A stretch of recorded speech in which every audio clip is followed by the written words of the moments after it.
Bonjour à tous.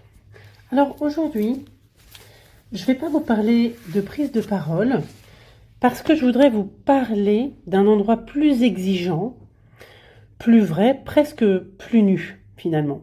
Parce que avant-hier, j'ai passé une soirée atelier avec Harry Roselmack et c'est vrai que c'est un homme que beaucoup associent à une image, une voix, une présence médiatique maîtrisée, plutôt charismatique.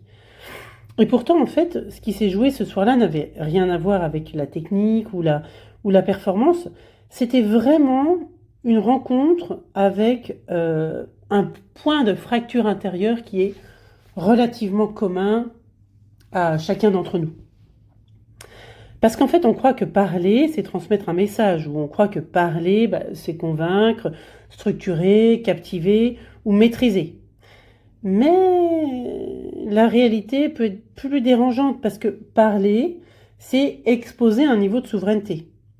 Et à cet instant précis, il peut y avoir une forme de combat qui apparaît à l'intérieur de soi.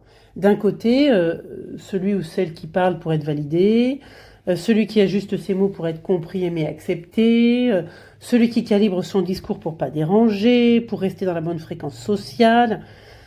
Et puis de l'autre côté, il y a celui qui parle depuis un point d'autorité intérieure, un point où la parole n'est plus un outil de séduction, mais une conséquence d'alignement. Et finalement, cette dualité, on la connaît tous. Elle est subtile, elle est silencieuse, elle est constante. Elle s'immisce dans chaque prise de parole ou dans chaque décision. Elle peut se glisser dans cette microseconde où on se demande, mais est-ce que je peux vraiment dire ça en fait ?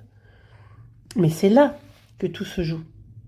Parce que la plupart des gens pensent que le leadership se travaille à l'extérieur, dans la posture, dans la voix, dans la structure, dans les techniques d'impact. Mais le leadership réel, le leadership que personne ne peut contester, mais il ne se travaille pas à l'extérieur. Il se construit depuis un endroit invisible. Un endroit où vous cessez de négocier avec vous-même. Et en fait, Harry, il n'a pas vraiment enseigné comment parler. Il n'a pas dit vous dites ça, vous faites ça, quand bien même il a utilisé le silence comme réponse à l'impertinence ou l'intolérance quand quelqu'un coupe la parole, etc. Mais il a mis en lumière quelque chose de plus radical, c'est-à-dire une forme de fracture entre deux types de leaders. Ceux qui construisent leur discours pour être aimés, puis ceux qui construisent dans leur silence pour être justes. Alors, je vous invite à prendre un instant là pour observer vos prises de parole. Pas celles que vous préparez, hein, évidemment, celles qui surgissent. D'où viennent-elles ? Est-ce qu'elles viennent d'un besoin d'être connues ou d'un endroit où vous n'avez plus rien à prouver ? Parce que la différence est abyssale. Dans le premier cas, la parole est chargée. Elle va chercher un retour, elle va chercher une validation. On est d'accord. Alors que dans le second, la parole est claire, elle n'a pas besoin d'être acceptée pour être juste. Et à mon sens, c'est là que quelque chose de fondamental bascule. Parce que cette espèce de dualité qu'on a installée, et pourtant je vous ai expliqué plein de fois que la dualité n'existe pas, eh bien cette espèce de dissonance va commencer à se dissoudre. Cette dualité, c'est une illusion qui est créée par un décalage interne. Mais oui, un décalage entre ce que vous êtes et ce que vous croyez devoir être pour exister dans le regard des autres.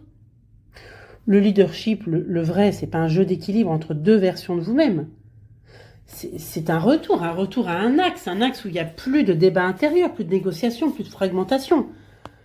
Donc à cet endroit, la parole change de nature, elle devient sobre, elle devient précise, elle devient inévitable.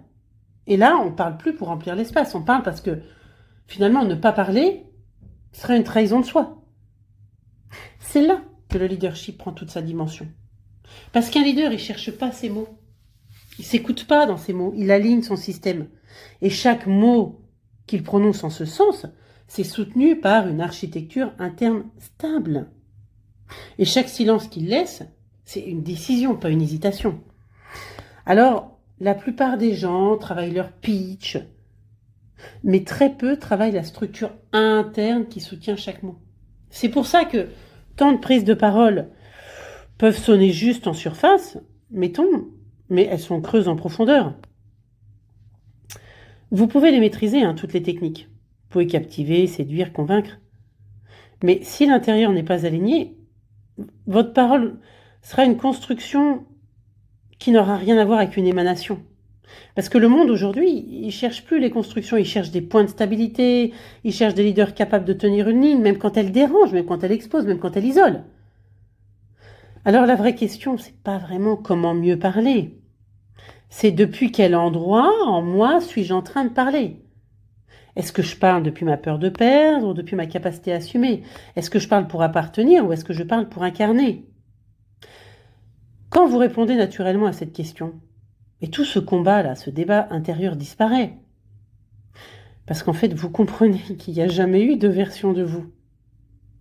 Il y a simplement une version alignée et une version en négociation. Et le leadership, il naît le jour où vous cessez de négocier.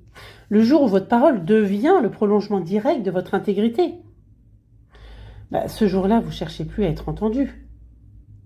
Vous devenez impossible à ignorer. Et tout ce que vous avez à dire commence enfin à compter. Je vous souhaite une bonne journée.